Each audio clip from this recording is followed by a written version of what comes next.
आज हम व्यवस्था विवरण की पुस्तक में 33वें अध्याय का अध्ययन करेंगे।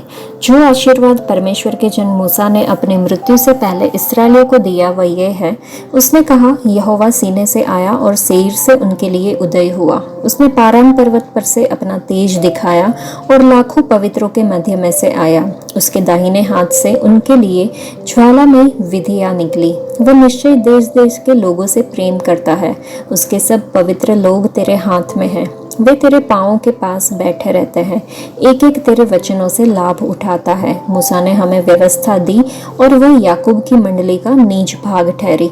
जब प्रजा के मुख्य मुख्य पुरुष और इस्राएल के गोत्री एक संग होकर एकत्रित हुए, तब वह यथुरून में राजा ठहरा। रूबेन न मरे वरन जीवित रहे तो भी उसके यहाँ के मनुष्य थोड़े हो। और यहूदा पर यह आशीष हुआ जो मूसा ने कहा, हे यहोवा, तू यहूदा की सुन और उसे उसके लोगों के पास पहुंचा। वह अपने लिए आप अपने हाथों से लड़ा और तू ही उसके द्रोहियों के विरुद्ध उसका सहायक हो। फिर लेवी के विषय में उसने कहा, तेरे तिम्मुम और उरीम तेरे भक्त के पास है, जिसको तूने मस्सा में परख लिया और जिसके साथ मरीबा नामक सोते पर तेरा वाद विवाद हुआ। उसने तो अपने माता पिता के विषय में कहा, मैं उनको नहीं जानता, और न तो उसने अपने भाइयों को अपना माना और न अपने पुत्रों को पहचाना, क्योंकि उन्होंने तेरी बातें मानी और वे तेरी वाचा का पालन करते हैं। वे याकूब को तेरे नियम और इस्राएल को तेरी व्यवस्था सिखाएंगे और तेरे आगे धूप और तेरी वेदी पर सर्वांग पशु को होम बलि करेंगे। हे यहोवा, उसकी संपत्ति पर आशीष दे और उसके हाथों की सेवा को ग्रहण कर। उसके विरोधियों और बेरियों की कमर पर ऐसा मार कि वे फिर न उठ सके। फिर उसने बिन्यामीन के विषय में कहा, यहोवा का वह प्रियजन उसके पास निडर वास करेगा और वह दिन भर उस पर छाया करेगा और वह उसके कंधों के बीच रहा करता है।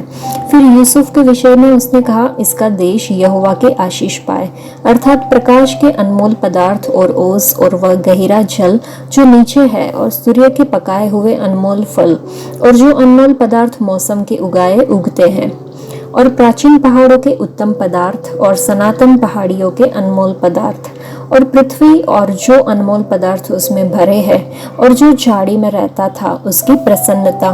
इन सबों के विषय में यूसुफ के सिर पर अर्थात उसी के सिर पर के चांद पर जो अपने भाइयों से न्यारा हुआ था आशीष ही आशीष फले। वह प्रतापी है, मानो गाय का पहलौठा है और उसके सिंग बनेले बेल के से है। उनसे वह देश देश के लोगों को वरन पृथ्वी के छोर तक के सब मनुष्यों को ढकेलेगा। वे एप्रेम के लाखों लाख और मनुष्य के हजारों हजार है। फिर जबूलून के विषय में उसने कहा, है जबूलून, तू बाहर निकलते समय और है इस्साकार, तू अपने डेरों में आनंद करे। वे देश देश के लोगों को पहाड़ पर बुलाएंगे। वे वहां धर्म यज्ञ करेंगे, क्योंकि वे समुद्र का धन और बालू में छिपे हुए अनमोल पदार्थ से लाभ उठाएंगे। फिर गाद के विषय में उसने कहा, धन्य वह है जो गाद को बढ़ाता है। गाद तो सिंहनी के समान रहता है और बाह को वरन सिर के चांद तक को फाड़ डालता है। और उसने पहला अंश तो अपने लिए चुन लिया, क्योंकि वहां रईस के योग्य भाग रखा हुआ था। तब उसने प्रजा के मुख्य मुख्य पुरुषों के संग आकर यहोवा का ठहराया हुआ धर्म और इस्राएल के साथ होकर उसके नियम का प्रतिपालन किया। फिर दान के विषय में उसने कहा, दान तो बाशान से कूदने वाला सिंह का बच्चा है। फिर नप्ताली के विषय में उसने कहा, हे नप्ताली, तू जो यहोवा की प्रसन्नता से तृप्त और उसकी आशीष से भरपूर है, तू पश्चिम और दक्षिण के देश का अधिकारी हो। फिर आशेर के विषय में उसने कहा, आशेर पुत्रों के विषय में आशीष पाए, वह अपने भाइयों में प्रिय रहे और अपना पांव तेल में डुबोए। तेरे जूते लोहे और पित्तल के होंगे और जैसे तेरे दिन वैसे ही तेरी शक्ति हो। हे यथुरून, ईश्वर के तुल्य और कोई नहीं है। वह तेरी सहायता करने को आकाश पर और अपना प्रताप दिखाता हुआ आकाश मंडल पर सवार होकर चलता है। अनादि परमेश्वर तेरा गृह धाम है और नीचे सनातन भुजाएं हैं। वह शत्रुओं को तेरे सामने से निकाल देता और कहता है, उनको सत्यानाश कर दे। और इस्राएल निडर बसा रहता है।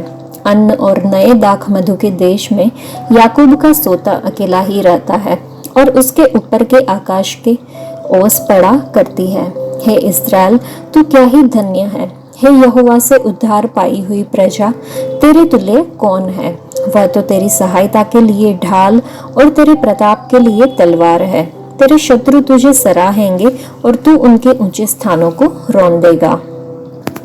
इस अध्याय को पढ़ने के बाद हम समझ सकते हैं कि मूसा 40 वर्षों तक इस्राएल के बच्चों के लिए मध्यस्थ, नेता और भविष्यद्वक्ता थे। प्रस्थान करने से पहले मूसा ने इस्राएल के बच्चों की 12 जनजातियों को आशीर्वाद देना चाहा। पहला, रूबेन के गोत्र को लंबी आयु और एक बड़े गोत्र का आशीर्वाद प्राप्त था। दूसरा, यहूदा के गोत्र को प्रार्थना करने वाले और परमेश्वर के लिए सक्रिय होने का आशीर्वाद प्राप्त था। तीसरा, लेवी का कुल अनुग्रह पूर्वक धन्य था क्योंकि उन्हें परमेश्वर द्वारा चुना गया था। चौथा, बिन्यामीन के गोत्र को परमेश्वर के तंबू के पास एक विरासत का वादा मिला और इसके संबंध में भरपूर आशीर्वाद दिया गया। पांचवा, यूसुफ के प्रचुर आशीर्वाद के अंतर्गत एप्रेम और मनश्शे के गोत्र शामिल थे। छठा, जबूलून और इस्साकार के गोत्रों के आशीर्वाद में शांतिपूर्ण समझौता और लाभदायक रोजगार शामिल थे। सातवां, गाद के गोत्र को मूसा की दी हुई विरासत में आशीष मिल चुकी थी। अपने भाइयों को कनान जीतने में मदद करने के बाद उन्हें आशीर्वाद मिलेगा। आठवां, दान का कबीला एक युद्ध प्रिय कबीला था। नौवां, नप्ताली का गोत्र अनुग्रह से संतुष्ट और यहोवा की आशीष से भरपूर था। 10वां, आशेर के गोत्र को चौगुनी आशीष दी गई, जिसका अंत इस प्रतिज्ञा के साथ हुआ कि जैसे तेरे दिन वैसे ही तेरी शक्ति ठहरेंगे। मूसा की तरह हमें अपने परिवारों और उन लोगों के लिए ज्ञान और आशीर्वाद के शब्दों की विरासत छोड़नी है जिन्हें हम प्यार करते हैं और जिनकी हम देखभाल करते हैं। मूसा का आशीर्वाद हमें हमारे प्रभु और उद्धारकर्ता यीशु मसीह के लोगों से अलग होने और स्वर्ग में चढ़ने से पहले पहाड़ पर दिए गए आशीर्वाद की याद दिलाता है। हमें उन आशीषों को खोजना और उनका आनंद लेना है जो परमेश्वर ने हम में से प्रत्येक के लिए रखा हुआ है। तो आइए हम परमेश्वर में आनंद और परिपूर्णता पाए। एक और चीज हमने देखी यथुरून के परमेश्वर के बारे में। यथुरून के देवता के समान कोई नहीं है जो आपकी सहायता के लिए आकाश में और अपनी महिमा में आकाश में सवारी करता है, ऐसा लिखा है।